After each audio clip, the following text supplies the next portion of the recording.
When I married Richard, I thought I was stepping into a fairy tale. He was the most powerful man in the city, wealthy, respected, feared by his rivals, and admired by everyone else. People envied me. They called me lucky. They whispered about how I had won the ultimate prize.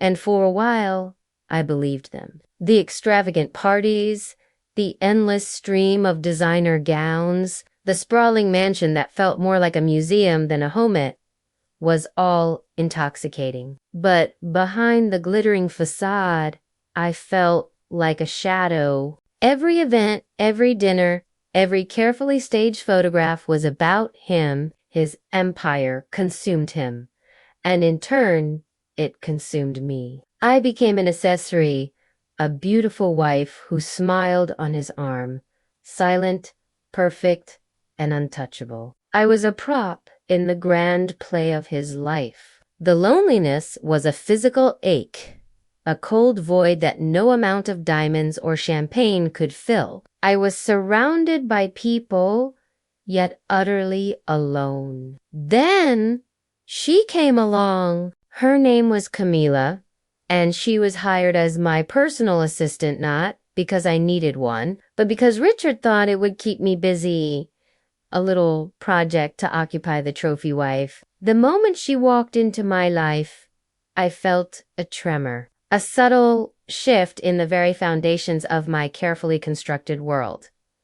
Camila was nothing like the people in Richard's universe. She was warm, sharp, and possessed a quiet fearlessness that was both unsettling and magnetic. She didn't flinch in the presence of power, didn't bow under the weight of titles or wealth. She had this way of looking at me, not as Mrs. Richard Sterling, but as a person. She saw past the polished exterior to the woman drowning underneath. One evening, after yet another exhausting gala where I'd spent hours smiling until my face hurt, I escaped to the garden, desperate for a breath of real air. I kicked off my painful heels, the cool grass a welcome relief against my bare feet. A moment later, Camila appeared silently, holding a glass of water. She didn't offer polite platitudes. She just held it out with that easy, disarming smile. "You don't like these events, do you?" she asked, her voice soft. The question was so simple, so direct, that it caught me off guard. "No," I admitted, surprised by my own honesty. "They make me feel like I don't exist." Her eyes, warm and understanding, softened. She took a step closer and whispered, "I see you."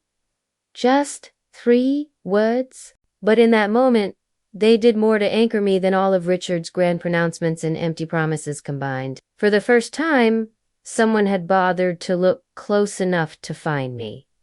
From that night on, I sought her company more and more. She was a breath of fresh air in the suffocating atmosphere of my life. She made me laugh, a genuine, belly-deep laugh that I'd forgotten I was capable of. She challenged my opinions, pushing me to think for myself when no one else dared to. Most dangerously of all, she made me feel alive. My world, which had been rendered in shades of gray, suddenly burst into color whenever she was near. It started with fleeting touches that sent jolts of electricity through me, her hand brushing mine when she passed me a folder, her fingers grazing my arm as she leaned in to whisper something during a dull meeting. Each time, my pulse would race, and a voice in my head would scream a warning. I told myself it was nothing, just a side effect of my profound loneliness.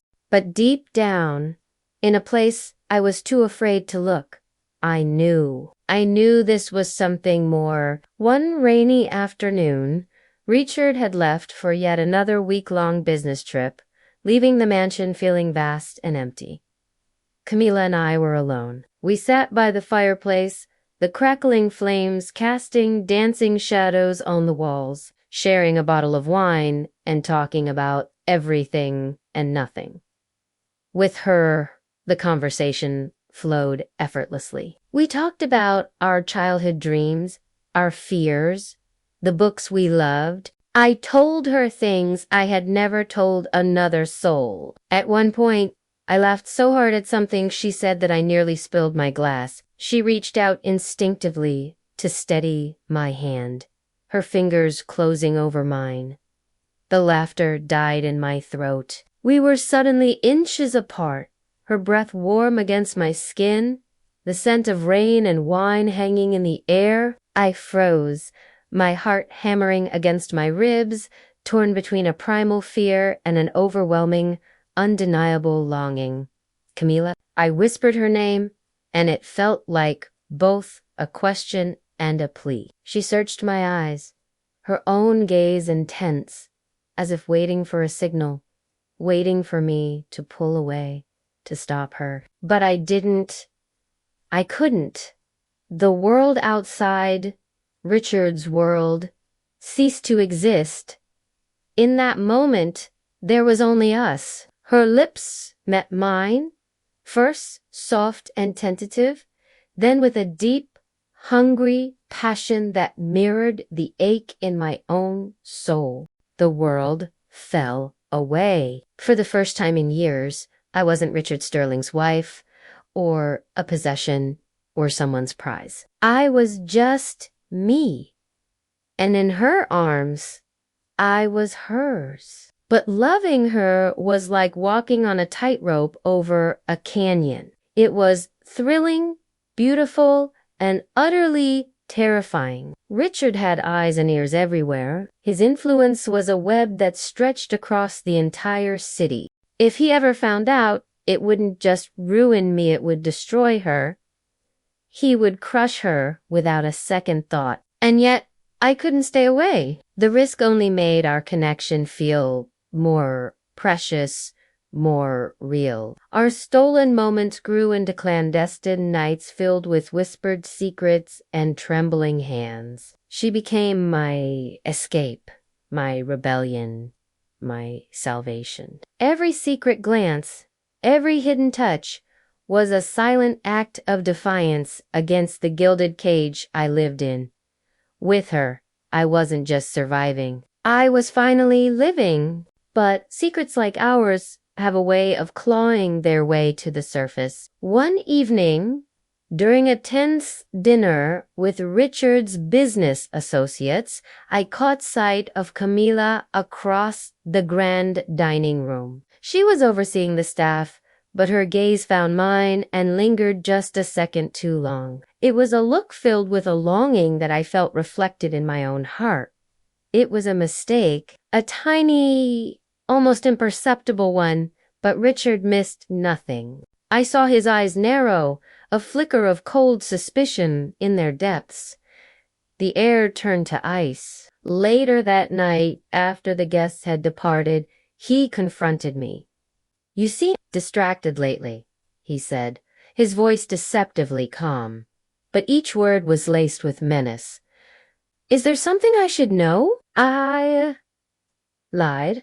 Of course, I denied everything, playing the role of the devoted, loyal wife I had perfected over the years. But inside, I was trembling, my carefully constructed facade threatening to shatter. He left the room, leaving me shaking in the silence. Moments later, Camila found me. She didn't say a word, just came to me and gently touched my face, her thumb stroking away a tear I hadn't realized had fallen. Her eyes were filled with a fierce determination. "If this costs me everything," she whispered, her voice steady and sure, "I don't care. You're worth it." And in that moment, I broke. The tears I'd held back for so long came in a silent, shuddering wave. Because I knew the truth, a truth that had been hiding in my heart all along. I had fallen in love with the wrong person. Not the powerful man everyone believed was my destiny, but the brave, compassionate woman who was willing to risk everything just to see me. just to love me. And though our world would never understand it, I finally did. Because for the first time in my life, I wasn't just loved for what I represented. I was loved for who I was. For the first time, I knew what love really was. Thank you so much for listening to my story. If it resonated with you, please consider liking this video and subscribing to the channel for more stories like this one. Your support means the world. See you next time.